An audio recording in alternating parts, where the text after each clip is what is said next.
Big boss season 8 so present హౌస్లో ticket to ఫినాల్కి సంబంధించి టాస్కులు అయితే నడుస్తున్నాయి. ఇందులో భాగంగా విష్ణుప్రియ గారు ప్రజెంట్ అవుట్ అయిపోయారు. అంటే టికెట్ టు ఫినాలే టాస్కులు ఆడటానికి ఈమె అర్హురాలు కాదు. ఫర్దర్గా కండక్ట్ చేసే నెక్స్ట్ గేమ్స్లోను అలాగే టాస్కుల్లోనూ సో ఎటువంటి టాస్కులు అయితే ఈమె ప్రజెంట్ ఆడనివ్వరు. సో ప్రజెంట్గా హౌస్లో జరిగే ఎటువంటి టాస్కుల్లోనూ ఈమె ఇన్వాల్వ్మెంట్ అసలు ఉండదు.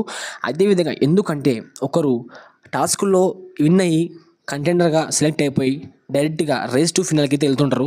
అదేవిధంగా ఇంకొకరు టికెట్ టు ఫినాల్ నుంచి అవుట్ అయిపోయి హౌస్లోనే ఉంటారు. నెక్స్ట్ గేమ్ అంటే ఫర్దర్గా సెకండ్ గేమ్ స్టార్ట్ కాబోతుంది. అందులో సంచాలకులుగా ఇప్పుడు మానస్ అలాగే తెలుసు కదా ఇంకొక పేరు, ఆ పేరు ఏదో కింద కామెంట్ బాక్స్లో కామెంట్ చేయండి. అదేవిధంగా సెకండ్ టాస్క్లకు అయితే వాళ్ళైతే వివరిస్తున్నారు. సో ప్రజెంట్ అయితే విష్ణుప్రియ అవుట్ అయిపోయింది, అలాగే రోహిణి అయితే విన్ అయ్యింది. సో రేస్ టు ఫినాల్కి అయితే వెళ్ళిపోయింది.